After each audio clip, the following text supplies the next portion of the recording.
Estar aqui para ouvir a sua palavra. Te bendizemos por poder participar da ceia, te bendizemos por podermos te agradecer por tudo aquilo que o Senhor tem feito nas nossas vidas, nas nossas casas e famílias.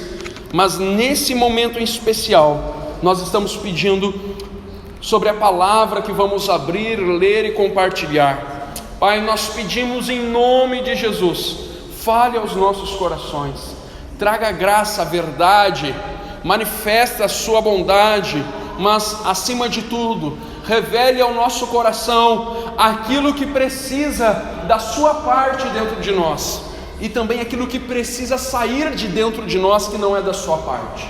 Nós oramos, Pai, dessa forma, em nome de Jesus, amém e amém. Glória a Deus.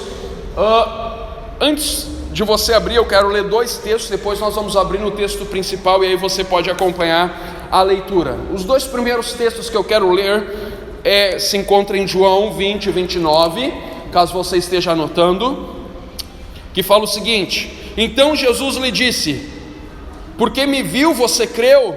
Felizes os que não viram e creram. E depois o apóstolo Paulo fala em 2 Coríntios 5:7, porque vivemos por fé e não pelo que vemos. O que eu quero compartilhar com você nessa noite, através das escrituras, e nós vamos ler uma história mais longa e vamos falar a respeito dela, é sobre ver para crer ou crer para ver. Então nós vamos falar sobre ver para crer, ou vamos falar sobre crer para ver. Nós vamos ir falando sobre essas duas coisas e vamos ver aquilo que a palavra de Deus nos ensina.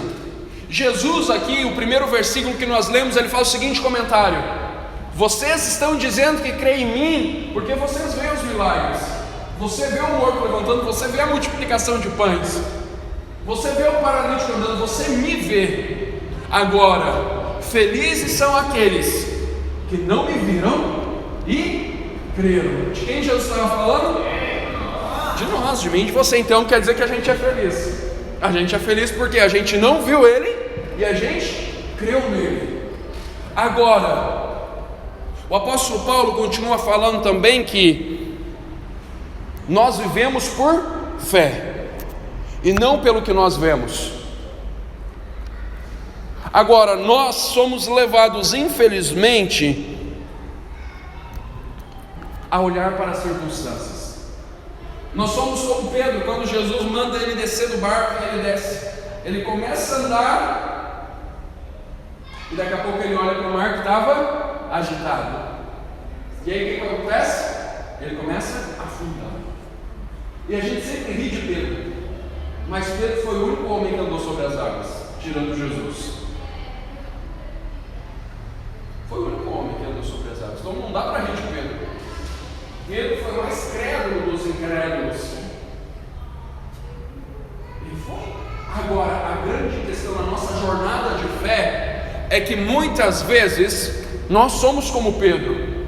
Nós cremos, mas cremos somente em alguns momentos. Nós cremos e parece que depois nós reparamos demais nas circunstâncias, nas questões, e nós começamos a naufragar, a afundar. Eu e você, querido, precisamos aprender a trabalhar o nosso coração, a nossa mente, a nossa fé. Para quê? Para a gente sempre crer para ver e nunca ver para crer. O mundo, ele quer ver para crer. Ele quer que as coisas aconteçam para dizer a verdade. Mas enquanto a fé, por isso que a mensagem da fé é chamada de loucura. Por quê? Porque eu não tenho que ver, eu tenho que primeiro crer. E quando eu creio, as coisas vão acontecer. Então eu preciso tomar essa decisão. Eu preciso viver isso. Martin Luther King fala o seguinte: a fé está dando o primeiro passo, mesmo quando você não vê a escada inteira. Fé é isso, é dar o primeiro passo no primeiro degrau, mesmo que você não veja toda a escada. Ai, pastor, mas eu não sei como vai ser as coisas. É exatamente isso. Você não vai saber totalmente como vai ser as coisas. Você não vai saber como as coisas vão acontecer totalmente. Por isso que é fé. Ah, mas aí eu fico ansioso. Por isso que você deixa de ter fé. Porque a ansiedade, ela o quê? Ela destrói a nossa fé. Porque ela começa a gerar dúvida. Ela começa a gerar será? Se vai acontecer. E aí o que acontece? A gente começa a pensar, não, eu vou ter que esperar ver se vai acontecer isso. Se isso vai acontecer na minha vida.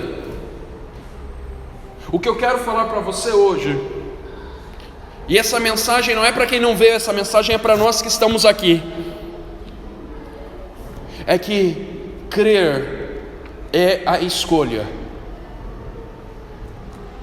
E essa escolha é que vai determinar se nós vamos viver todos os planos, todas as promessas e tudo aquilo que o Senhor tem para nós.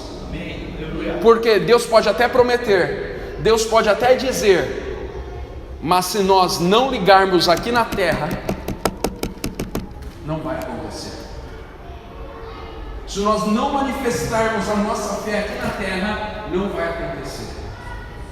Se nós não agirmos dessa forma na nossa casa, na nossa família, na nossa igreja, na nossa célula, não vai acontecer. Não vai.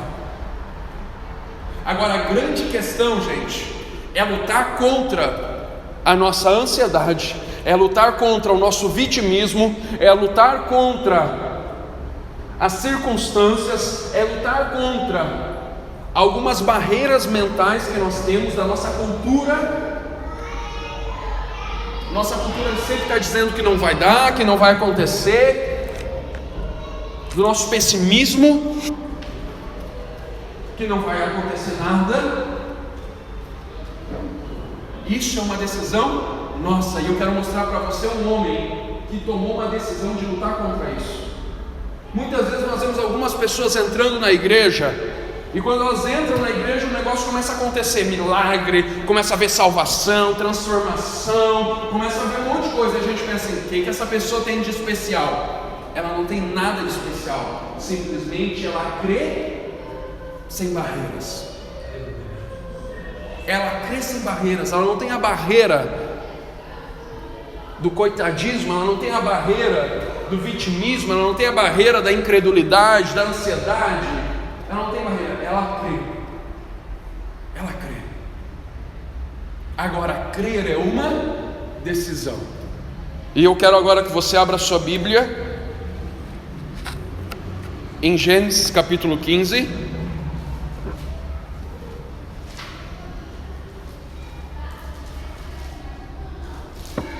Por favor, abra a sua Bíblia em Gênesis capítulo 15.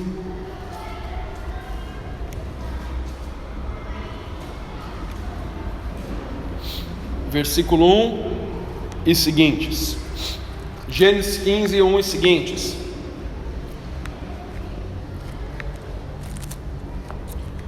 Depois destes acontecimentos, veio a palavra do Senhor a Abrão numa visão e disse: Não temas, Abrão, eu sou teu escudo e o teu galardão sobremodo grande.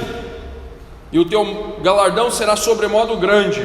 Respondeu Abrão: Senhor Deus, que me haverás de dar se continuo sem filhos, e o herdeiro da minha casa é o Damasceno de Eliezer? Disse mais Abrão: A mim não me concedeste descendência, e um servo nascido na minha casa será meu herdeiro. E isto respondeu logo o Senhor, dizendo: Não será esse o teu herdeiro, mas aquele que será gerado de ti será teu herdeiro. Então conduziu até fora e disse: Olha para os céus e conta as estrelas, se é que podes contar. E lhe disse: Será assim a tua posteridade. Ele creu no Senhor, e isso lhe foi imputado, creditado para a justiça.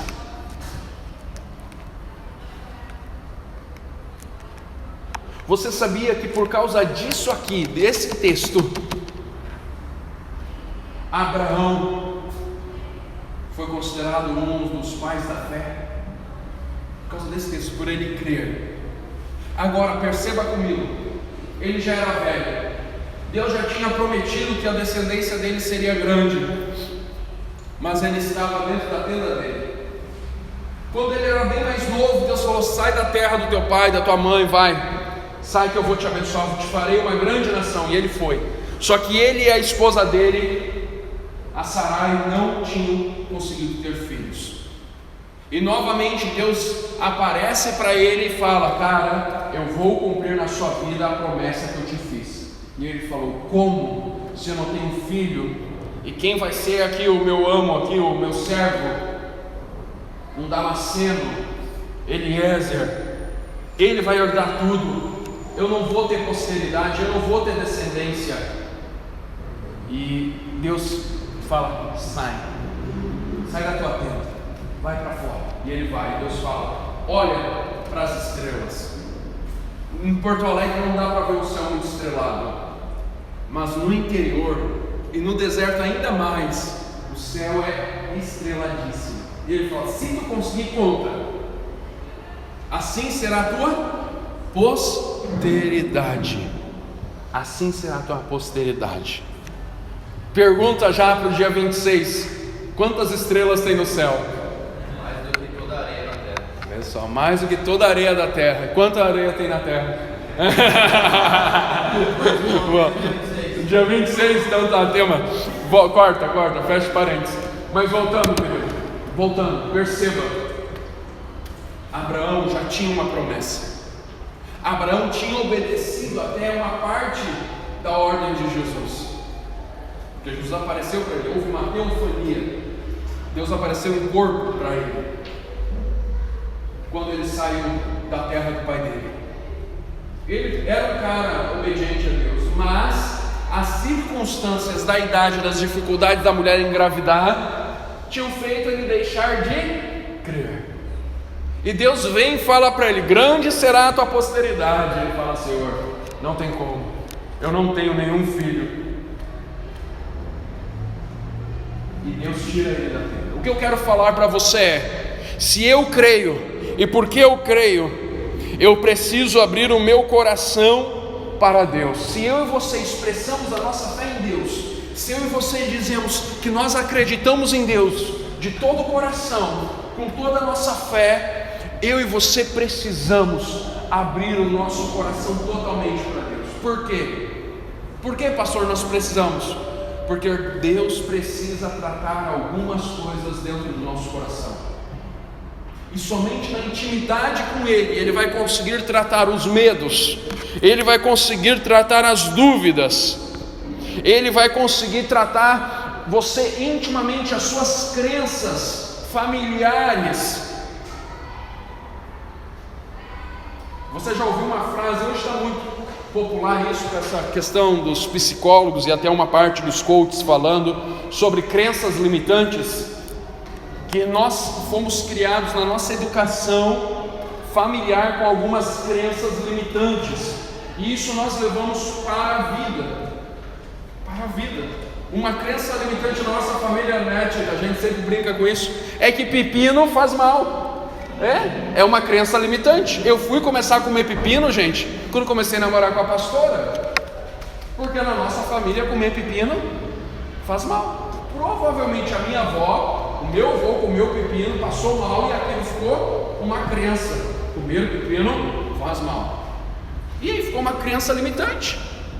Era uma crença. Agora, quantas crenças limitantes nós temos na nossa vida? E se nós não abrimos o nosso coração para Jesus, se nós não abrimos o nosso coração na intimidade com Deus, como é que Ele vai tratar os nossos medos? Como é que Ele vai tratar as nossas dúvidas? Como é que Ele vai tratar as feridas da nossa alma que impedem da gente crer nele? Como? Ser rejeitado, ter um pai e uma mãe que não deram aquilo que nós precisávamos, e aí nós começamos a olhar para Deus com os mesmos olhos e pensar que Deus também não vai nos suprir nas nossas necessidades. Como é que eu e você vamos conseguir superar essas coisas se nós não abrirmos o nosso nosso coração para Deus e deixamos Ele desconstruir isso dentro de nós. Desconstruir isso dentro de nós. Eu e você, meu amigo e minha amiga, nós temos muitas barreiras interiores que impedem a fé de cumprir o propósito dela internamente em nós. Internamente em nós. E isso só é revelado pela sua intimidade com Deus, sua comunhão com Deus, quando você se permite abrir o coração, deixar Deus entrar na sua tenda, como entrou na tenda de Abraão. Entrar, e tenda era um lugar de intimidade, entrar lá e falar: ei, está aqui o problema, ou aqui estão os problemas. Você não consegue confiar 100% em mim, porque você foi desprezado, você foi rejeitado, não houve suprimento na sua infância. E isso, queridos, só Deus pode ajudar. Mas agora, Ele só pode ajudar se a gente permite que Ele entre. Se nós permitirmos que haja essa intimidade com Ele, onde Ele desconstrua essas coisas dentro de nós. E isso, gente, não é para quem ainda não conhece Jesus, isso é para quem já conhece Jesus. Abraão aqui já estava vivendo há anos em obediência. Deus já tinha aparecido para ele muitas vezes, em anos, coisa que nós não vamos ter aqui na terra. Abraão teve. Jesus apareceu de corpo presente. Fala: estou aqui, faz isso, faz aquilo outro. E mesmo assim, depois de muitos anos em obediência, Deus entra na tenda de Abraão e fala: olha, você tem que sair para fora. Tem que sair para fora. Você só está vendo aquilo que está aqui dentro. Ele só conseguia enxergar o Damasceno, Eliezer, dentro da casa dele. Você está limitado a esse espaço. Deixa eu fazer uma pergunta para você. Qual foi a última vez que você permitiu abrir o seu coração para Deus sem reservas, e Deus mostrou para você áreas da sua vida que estão prejudicando a sua jornada de fé, que estão prejudicando a sua maneira de crer nele, que estão prejudicando você de avançar, crescer, dar mais um passo na sua escada, na sua jornada? Todos os dias nós precisamos abrir o nosso coração para Deus, todos os dias, e deixar Ele nos ajudar em meio às nossas dificuldades, em meio aos nossos problemas, em meio às nossas frustrações, em meio às nossas feridas. Todos os dias nós precisamos abrir o nosso coração. Se nós queremos ver as coisas acontecer, nós precisamos crer primeiro, e para crer da maneira certa, nós precisamos abrir o nosso coração para Ele e permitir que Ele mude a nossa vida.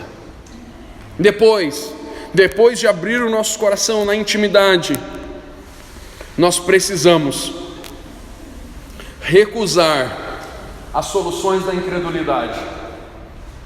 Perceba, Deus não tinha perguntado para Abraão quem seria o seu descendente.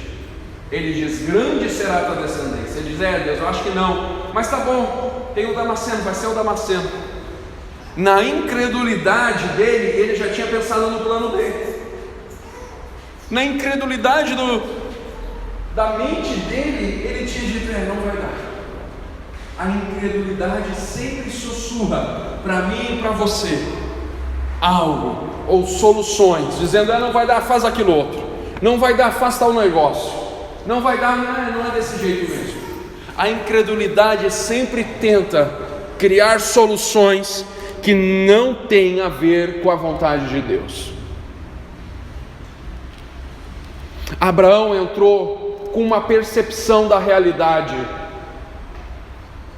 naquele momento com Deus, na tenda, e ele saiu com uma outra percepção de realidade, porque ele se permitiu ser confrontado na sua incredulidade. A grande questão, queridos, é que muitas vezes nós não permitimos que o próprio Espírito Santo nos confronte na nossa incredulidade. O Espírito Santo vem e fala com a gente, manifesta uma palavra de fé, mostra para nós e nós batemos o pé no plano B. Nós batemos o pé dizendo: não, vai ser desse jeito. E o que acontece? Vai ser daquele jeito. E por ser daquele jeito, acaba não se cumprindo a vontade plena, o propósito pleno de Deus na vida, na nossa vida, na sua vida.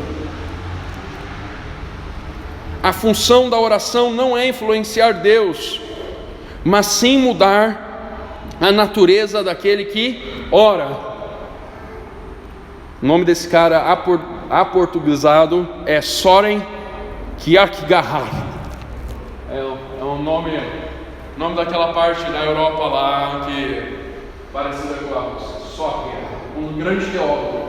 E ele fala muito sobre essa questão da oração e da mudança que a oração produz na vida de uma pessoa. Por isso que nós falamos que o primeiro ponto é a intimidade. Porque se você está em intimidade com Deus, você está pelo menos abrindo a primeira parte da porta para que Deus entre e quebre todos os argumentos de incredulidade.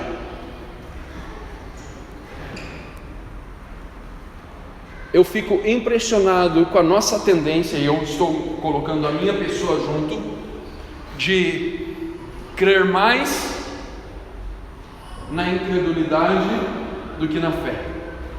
Como assim, pastor? Nós acreditamos mais que não vai dar certo do que vai dar certo. Nós acreditamos mais que não sei, acho que não vai dar mesmo.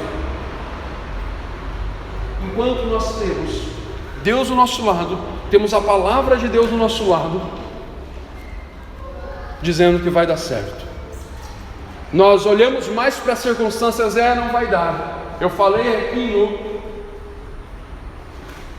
na macrocélula sobre as células, vai dar certo, não importa o tempo que vai levar, vai dar certo.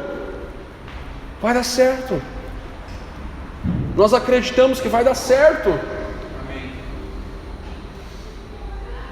Eu brinquei com eles, brinquei com o pessoal, aqueles que estavam aqui, que era grande parte de vocês, sobre como essa célula, que célula grande mais de anos de 3 pessoas, e continuar a célula, fazendo célula, não cancelei uma célula. Muitas vezes estava eu e o anfitrião, fazia a célula, o outro não ia, só estava 2, fazia a célula igual, orava, trabalhava, ia.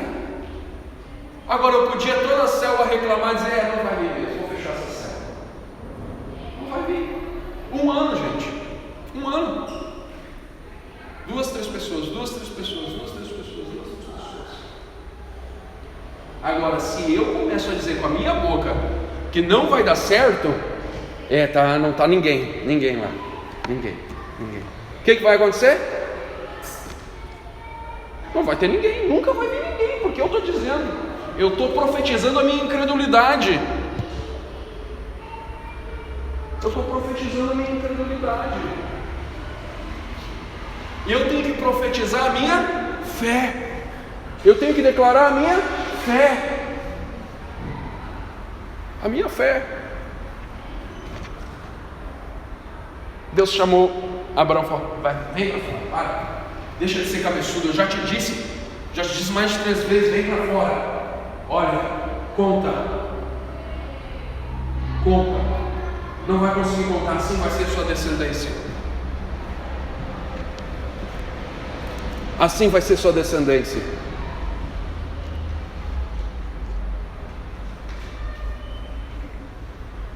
Nós precisamos trocar o nosso teto pelo céu de Deus. Nós precisamos trocar o nosso teto pelo céu de Deus. O nosso teto pode ser problemas familiares, coisas da nossa vida. O nosso teto pode ser coisas do passado, crise financeira, uma cultura religiosa, um esgotamento físico, emocional. O nosso limitador pode ser qualquer coisa. O limitador de Moisés era algo impossível para a humanidade até hoje, chamado esterilidade. Sara não podia ter filhos. E Deus tirou ele do teto e levou ele. Olha para o céu, assim vai ser. Eu não aceito mais que tu fale isso. Eu não aceito. Eu acho que muitas vezes Deus está louco para dar um peteleco na gente. Sabe por quê? Porque ele fala, a Bíblia fala, Deus usa pessoas para falar e nós continuamos querendo sempre estar debaixo do nosso teto. Deus puxa a gente para fora do teto e a gente quer entrar para debaixo do teto de novo. Deus puxa a gente para fora e a gente entra de novo.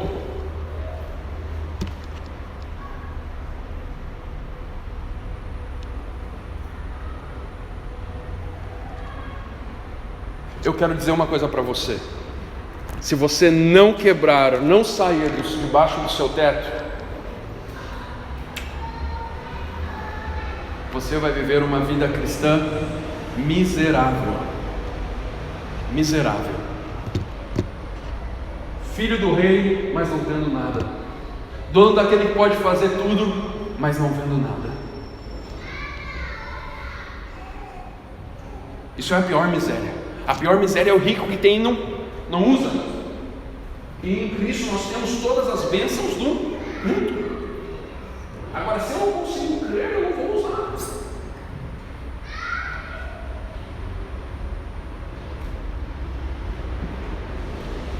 Eu venho de uma cultura do pessimismo. Eu luto contra um pessimismo nato. Tu sempre pensa numa coisa e já pensa nas possibilidades de dar errado, não de dar certo. E isso é uma coisa que eu destruo dentro de mim todos os dias. Todos os dias. Todos os dias. E eu não permito que a minha boca fale isso. Eu não permito que a minha boca fale palavras que não são de credulidade.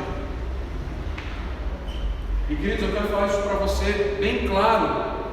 Pode ser que não seja pessimismo, pode ser qualquer outra coisa. Eu estou falando do meu caso para você. Mas muitas vezes nós somos as maiores barreiras para Deus agir na nossa vida.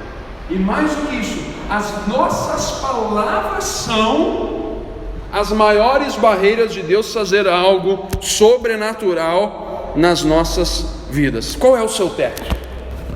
Qual o nome dos seus tetos? Pastor, eu tenho um conjunto de teto. Quais são? Quais são?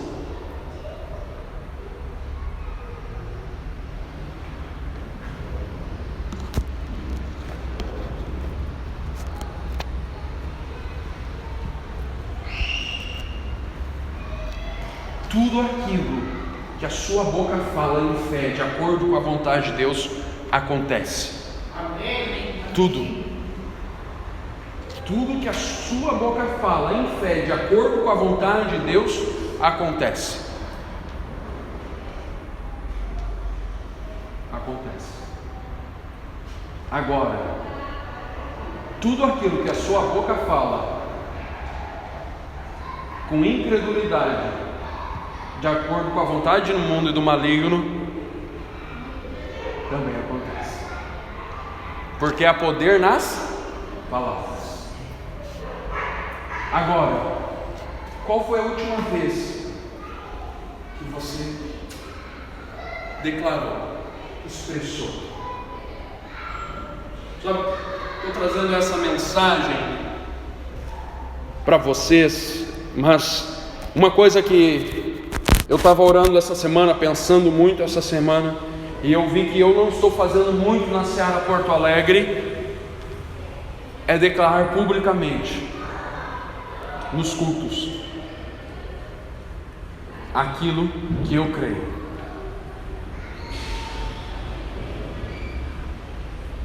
Lá em São Leopoldo, nós éramos pastores em São Leopoldo. Em São Leopoldo, eu chegava no culto e começava a declarar: gente, tudo que eu declarei aconteceu e está acontecendo. Em todos os âmbitos. Em todos. Agora por quê? Porque eu declarei em fé de acordo com a vontade de Deus. Tudo. Por quê? Porque eu sentia que era da parte do Espírito. Agora, queridos, qual é a nossa posição diariamente? O que você tem declarado sobre a sua casa, sobre a sua família? Eu e a pastora já atendemos muitas pessoas, e muitas vezes a pessoa fala assim: eu estou vendo essa situação na minha vida, olha, é terrível. E é exatamente aquilo que a minha mãe falava para mim: tu vai casar com um bêbado, o cara vai te bater todo dia e tal. Exatamente. Porque há poder? Porque a mãe acreditava naquilo. Agora, se há uma promessa, se Deus falou, vai ser assim, então quer dizer que vai ser. Vai ser. Agora eu preciso quebrar os meus tetos. Quebre os seus tetos. Quais são os seus tetos? Anote eles. Quais são os seus tetos? Enfermidade, cultura familiar, crise financeira, feridas do passado, uma cultura religiosa negativa. E depois de fazer isso, receba a visão. Receba no seu coração, dizendo: eu creio, assim como Abraão recebeu. E fala: isso foi creditado por justiça. Ele recebeu crédito de justiça. Quando ele olhou para o céu e Deus falou, ele conseguiu ver, ele teve uma visão clara. Peça para Deus: Senhor, me dá uma visão clara. Qual é a visão clara da sua vida? Qual é a visão clara da sua família? A visão clara da Seara Porto Alegre é ser uma igreja que cresce em quantidade e qualidade continuamente, vai se tornar uma igreja de referência na cidade, no estado e no Brasil. Isso é. E daqui nós vamos abrir igrejas em outros lugares. Isso é a nossa visão. E não importa o que aconteça, não importa as circunstâncias, não importa se Satanás se levantar com os dois pés contra, não importa. Por quê? Porque se ele prometeu, ele vai cumprir. Ele prometeu isso para mim e para a pastora. Ele trouxe confirmação entre vários. E esse é o propósito da igreja: avançar. As portas do inferno não prevalecerão contra ela. E ela está aqui para instituir e estabelecer discípulos de Cristo. Essa é a visão que nós temos, e é isso que nós vamos viver. Nós temos que recebê-la no nosso coração, mas não é só recebê-la. Ao receber a visão, nós precisamos reforçar a nossa aliança com Deus. No versículo 9, descreve 7, 8 e 9. Disse-lhe mais: eu sou o Senhor que te tirei de Ur dos Caldeus para te dar por herança essa terra. Perguntou-lhe Abraão: Senhor Deus, como saberei que hei de possuí-la? Respondeu: toma uma novilha, uma cabra, um cordeiro, cada qual de 3 anos, uma pomba rola e um pombinho. Ele, tomando todos esses animais, partiu-os pelo meio e lhe pôs em ordem as mesmas metades, umas de frente às outras, e não partiu as aves. E aí fala que Deus vem, depois você pode ler, e firma uma aliança com Ele. Não é só abrir o coração para Deus, não é só quebrar as barreiras, não é só assumir a visão que Deus está dando como uma verdade para si, mas é, além de tudo isso, o principal: fazer uma aliança com Deus.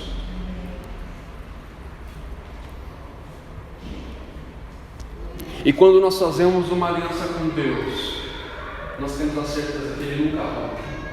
E Ele promete no detalhe da vírgula, Ele promete em cada palavra o que vai acontecer.